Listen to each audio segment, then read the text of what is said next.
घोषणा कर रहे हैं छत्तीसगढ़ में आज के बाद, आज से नहीं, आज के बाद, आज ऑर्डर देते हैं, छत्तीसगढ़ में आज के बाद एनालॉग पनीर नहीं बिकेंगे, उसको बैन किया जा रहा है। उसको हमने रेडी कर लिया है, आज उसके ऑर्डर निकल जाएंगे, पहले से हम तैयारी कर चुके हैं। स्वास्थ्य मंत्री श्री श्याम बिहारी जायसवाल ने कहा कि प्रदेश सरकार दूरस्थ और संवेदनशील क्षेत्रों तक गुणवत्तापूर्ण स्वास्थ्य सेवाओं की पहुंच सुनिश्चित करने के लिए लगातार कार्य कर रही है। उन्होंने कहा कि विशेष रूप से बस्तर अंचल में संचालित मुख्यमंत्री स्वस्थ बस्तर अभियान के सकारात्मक परिणाम सामने आए हैं, जिसके माध्यम से लाखों लोगों तक स्वास्थ्य सेवाएं पहुंची हैं तथा गंभीर बीमारियों की समय पर पहचान और उपचार संभव हुआ है। बड़े से बड़े अस्पताल में दिल्ली जाना पड़ेगा, वहाँ पर सरकारी खर्चे से इलाज होगा। स्वास्थ्य मंत्री श्री जायसवाल ने बताया कि 30,29,000 से भी अधिक नागरिकों का स्वास्थ्य परीक्षण किया गया, जो लक्षित आबादी का लगभग 99% है। अभियान के दौरान मलेरिया, टीबी, सिकल सेल, कुष्ठ रोग, मुख कैंसर सहित अन्य गंभीर बीमारियों की पहचान कर समय पर उपचार प्रारंभ किया गया। वहीं 60,000 से अधिक गंभीर मरीजों को उच्च स्वास्थ्य संस्थानों रेफर किया गया तथा 10,938 उच्च जोखिम गर्भवती महिलाओं की विशेष निगरानी और उपचार सुनिश्चित किया गया। उन्होंने कहा कि हाल के दिनों में मलेरिया के कुछ मामले सामने आए हैं। आने के बाद स्वास्थ्य विभाग पूरी सतर्कता से साथ कार्य कर रहा है। प्रदेश के स्वास्थ्य कार्यकर्ता मितानी ANM और मैदानी अमला गांव-गांव पहुंचकर जांच, उपचार, सर्वेक्षण और जन जागरूकता गतिविधियों का संचालन कर रहे हैं। मलेरिया नियंत्रण एवं उन्मूलन के लिए विभाग द्वारा निरंतर प्रयास किए जा रहे हैं। नहीं हो, यही हमारा लक्ष्य है। इसके लिए समय समय पर जांच, त्वरित उपचार, सतत निगरानी और सामुदायिक जागरूकता पर विशेष जोर दिया जा रहा है। उन्होंने बताया कि रणनीतिक कार्ययोजना, सतत निगरानी और जन सहभागिता के परिणाम स्वरूप बस्तर संभाग की मलेरिया पॉजिटिविटी 4.60% से घटकर 0.48% रह गई है।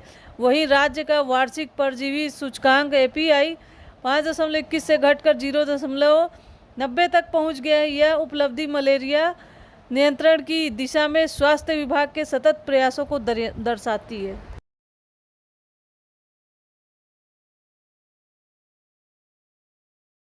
सुनिश्चित की गई है। कैंसर उपचार को सुलभ बनाने के लिए जिले में 26 जिलों में डे केयर कीमोथेरेपी प्रारंभ हमने किया है।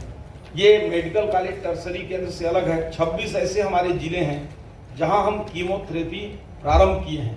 ये प्रदेश के लिए बड़ी अचीवमेंट है। साथ ही डायलिसिस एक समय में कुछ ही लोगों और कुछ ही शहरों तक का पहुंच की बात होती थी, लेकिन अभी के जो खान पान है, अभी का जो क्लाइमेट है, अभी का जो जीवन दिनचर्या है, उसको देखेंगे तो किडनी के मरीज दिनों दिन बढ़ रहे हैं। उसको देखते हुए हमारी सरकार ने 32 जिलों में निःशुल्क डायलिसिस का कार्यक्रम हम प्रारंभ कर चुके हैं। सभी लोगों का बिना पैसे का हम 32 जिलों में चालू किए हैं। 33वां जिले में अभी डायलिसिस का उसकी जो करने का वो प्रक्रिया में है।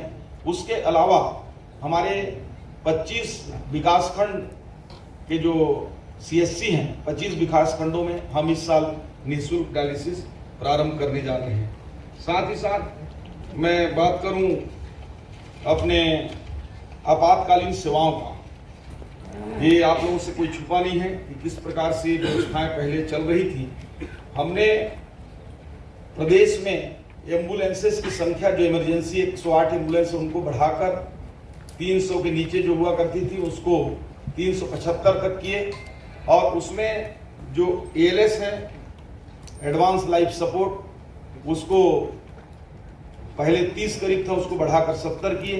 5 ऐसे एम्बुलेंसेस जो देश में दूसरा ऐसा स्टेट है छत्तीसगढ़, जहां बच्चों के लिए एम्बुलेंस पूरी सुरक्षा के साथ, पूरी सुविधाओं के साथ हमने प्रारंभ किया। तमिलनाडु के बाद छत्तीसगढ़ दूसरा राज्य है जहां 5 नियोनेटल के हमने एम्बुलेंसेस प्रारंभ किए, और सभी संभाग मुख्यालयों में वो भेजे गए हैं, और लगातार छोटे बच्चों को उसमें लाकर उनकी जान बचाया जा रहा है। और अपने हायर सेंटर में उसको रिफर करके उनको हम कर रहे हैं। मैं केवल ये जुबानी बात नहीं कर रहा हूँ। अगर हम स्वास्थ्य सुविधाओं की बात करें तो जब तक आपके हॉस्पिटल्स, जब तक आपकी क्वालिटी अच्छी नहीं है, तो केवल रेत और सीमेंट का भवन बना देने से कोई उसमें जयकार नहीं होती।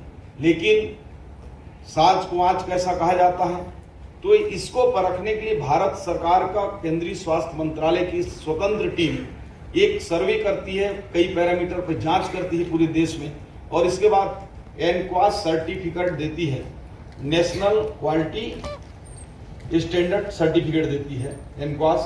तो लोग काफी आनंदित हुए थे और काफी लोगों तक जानकारी पहुंचा था कि मेडिकल कॉलेज डूब गया, सब हो गया, गड़बड़ हो गया, भ्रष्टाचार हो गया, एनएमसी रद्द कर दिया। ऐसा लगा कि उस पैसे को ले जाकर मैं अपने खेत में बो दिया। और क्या हुआ, एनएमसी कोई ऐसे वैसे तो है नहीं, पूरी पैरामीटर देखकर उन्होंने दिया और उसकी मान्यता मिली है। और अभी मैंने उस समय बोला था कि मैच खत्म नहीं हुआ है, अभी मैच चल रहा है, अंतिम रिजल्ट आएगा, तो अभी आप इंतजार तो करिए, हमारे क्लासेस नहीं चालू हुए हैं।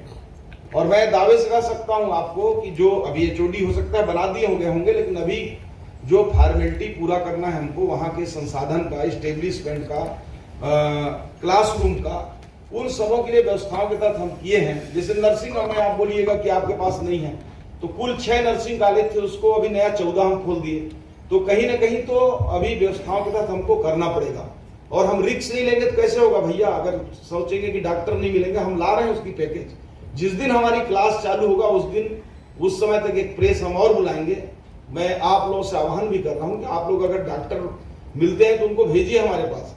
उनको हम स्पेशल पैकेज दे रहे हैं, जो डेंटल हैं और अन्य एमबीबीएस के जो एचओडी आप बता रहे हैं, मुझे तो नहीं है जानकारी, परंतु उसमें नियम में होगा तभी किए हैं, लेकिन अभी ये वैकल्पिक रूप से है, स्थायी कुछ भी नहीं है। और दूसरा, आपने एनालॉग की बात की और खाद्य विभाग में, तो उसके लिए धन्यवाद। मुझे भी कई मीडिया वालों ने फोन किया है और उनके कहने से मैंने टीम भी भेजा है। और आप रिकॉर्ड उठाकर देख लीजिए कि जितनी कार्रवाइयां नकली पनीर, खोआ पकड़ने का काम पिछले 2 साल में हुआ है, 2.5 साल में हुआ, उतना पिछले 5 साल में नहीं हुआ होगा। और मैं नाम नहीं लूंगा होटल का, प्रदेश का सबसे बड़ा होटल जिसको आप लोग कह सकते हैं, मैं अपने मुंह से नहीं कह सकता, वहां भी हमारी टीम उनके खाने पीने की चीजों की जांच करने गई थी। और जांच में जो भी पाए होंगे, अच्छा पाए होंगे, गलत पाए होंगे, मैंने डिटेल नहीं लिया, लेकिन हमारी टीम वहां गई थी। और एक चीज और बता देता हूं, आपने बड़ी चिंता किया, उसके लिए धन्यवाद।